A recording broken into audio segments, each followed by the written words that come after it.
అందరికీ నమస్కారం. ఈరోజు మన భారతదేశంలో 28 రాష్ట్రాలు, 8 కేంద్రపాలిత ప్రాంతాల్లో అన్ని చోట్ల కూడా ఒక సిస్టమ్ అనేది ప్రాపర్ వేలో ఏదైనా ఉంది అంటే పాఠశాలకు సంబంధించి విద్యా విధానం. అందులో ముందు వందే మాతరం, ఎండింగ్లో జనగణమన, మధ్యలో సంబంధించి ఆ రాష్ట్ర గీతాలాపన ఇలా ఉంటుంది. ఇక స్కూల్ కరికులం అన్నప్పుడు వాళ్ళ పాఠ్యాంశాలు ఏమిటో బోధించాలి. కానీ ఇన్ని రోజులు మదర్సాలలో వందే మాత్రం పాఠం, మళ్ళీ ఆ మదర్సాలలో గవర్నమెంట్ ఫండెడ్ ఉంటాయన్నమాట. వాటిల్లో ఇక నుంచి ఖచ్చితంగా వందే మాత్రం పాడాలి, అది కూడా పూర్తి వందే మాత్రం పాడాలి. అండ్ అన్ని రాష్ట్రాల అసెంబ్లీలు, పార్లమెంటు, ప్రభుత్వానికి సంబంధించి చట్టబద్ధమైనటువంటి కార్యక్రమాలు ఏవైనా సరే అక్కడ కూడా వందే మాత్రం పూర్తిగా పాడాలి. ఫస్ట్ టైం నాకు తెలిసి తమిళనాడులో విజయ్ ప్రమాణ స్వీకార సభలో ఫస్ట్ టైం వందే మాత్రం పూర్తిగా పాడటం జరిగింది.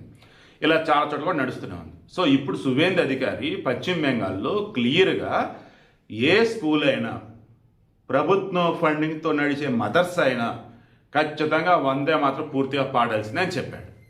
ఇక అక్కడ నెంబర్ ఆఫ్ చేంజెస్ తీసుకొస్తూనే ఉన్నారు. భారతదేశంలో ముస్లింలు ఎలా ఉండాలో ఏంటో వాళ్ళు నేర్పిస్తూనే ఉన్నారు. ఇక మన ఉత్తరప్రదేశ్ చూసినట్టయితే రేపు 27, 28వ తారీఖు బక్రీద్ రాబోతాం. దాంతో క్లియర్గా యోగి ఆదిత్యనాథ్ ఉత్తరప్రదేశ్ ముఖ్యమంత్రి ఏం చెప్పారు, ఇదిగో భారతదేశంలో ఏంటి ఉన్నటువంటి రోడ్లు ఏవైనా సరే ప్రజలను నడవటానికి, వాహనాలు నడవటానికి, అంతే తప్ప వాటిని ఎక్కడిక్కడ దిగ్బంధించి వాటి మీద నమాజ్ చేయడానికి కాదు, రోడ్డు మీద నమాజులు చేయొద్దు. ఒకవేళ ప్రార్థనా స్థలాలు ఒకేసారి అంతమంది వెళ్తే ఇబ్బంది అనుకుంటే షిఫ్ట్లు వారీగా వెళ్ళి ప్రార్థనలు చేసుకోండి అన్నారు. మరలేమన్నారు, ఎక్కడైతే మీరు వధ చేస్తారో, జంతు వధ, ఎట్టి పరిస్థితుల్లో గేదెలు కానీ, దున్నలు కానీ, ఆవులు కానీ, ఒంటెలు కానీ, ఆవులను అసలు నరకూడదు, ఎద్దులు కానీ.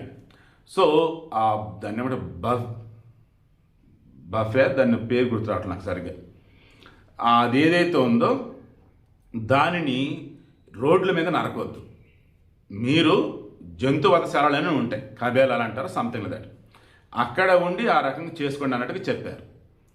ఇక గొర్రెలు, మేకలంటే ఇంటి దగ్గర కోసుకుంటూనే ఉంటారు. బట్ అలా ఒంటెలని, గేదెలని, దున్నలని, ఎద్దులని అట్ట బహిరంగ ప్రదేశాలు ఇళ్ళ దగ్గరికి పోయిద్ది అని చెప్పారు. సో అటు యోగి ఆదిత్యనాథ్, ఇటు సువేందు అధికారి రెండు రాష్ట్రాల్లో తీసుకొస్తున్న మార్పులు ఎలా ఉన్నాయంటే, ఇన్నాళ్ళు భారతదేశంలో ఉన్న ముస్లింలు భారతదేశంలో చట్టాల ప్రకారం కాకుండా వారికంటూ సెపరేట్ చట్టాలు అన్నట్టు, వారికంటూ సెపరేట్గా ప్రభుత్వాలు కూడా సహకరిస్తా అన్నట్టుగా లైక్ ఆ వేలో వెళ్ళారు వాళ్ళు. బట్ ఫైనల్లీ ఇప్పుడు ఇది భారతదేశం ఎలా ఉండాలి ఏంటో వాళ్ళు చెప్తున్నారు. ముస్లిం మతాధికారులు కూడా లేదు రోడ్లు మేము ఇబ్బంది పెట్టాం, ఖచ్చితంగా షిఫ్ట్లు వారు వచ్చి పని చేసుకుంటామని వాళ్ళు చెప్పున్నారు. షిఫ్ట్లు వారు వచ్చేసి నమాజ్ చేసుకుంటాం, పూజ అదే ప్రార్థన చేసుకుంటాం అన్నట్టు. ఇక వధ అన్నప్పుడు అసలు ఆవులు నరకద్దని ముస్లిం మతాధికారులే చెప్పారు. ఒకవేళ వేరే కనుక అయితే నరుగుతున్నట్టయితే జంతు వధశాలలో నరకండి రాబాబు, ఇళ్ళ దగ్గర వద్దు బాబు అని చెప్పారు. సింపుల్, ఇవిడని క్లోజ్ చేస్తాం. సరైనటువంటి ముఖ్యమంత్రి ఉంటే పాలన ఎలా ఉంటుంది అనడానికి యోగి ఆదిత్యనాథ్ అండ్ సువేందు అధికారి, అటు అస్సాంలో Himanta Biswa Sharma best example. Of course మన దగ్గర కూడా ఉన్నారు, నో డౌట్, కానీ చూస్తున్నట్టుగా ఉంటూ ఉంటారు.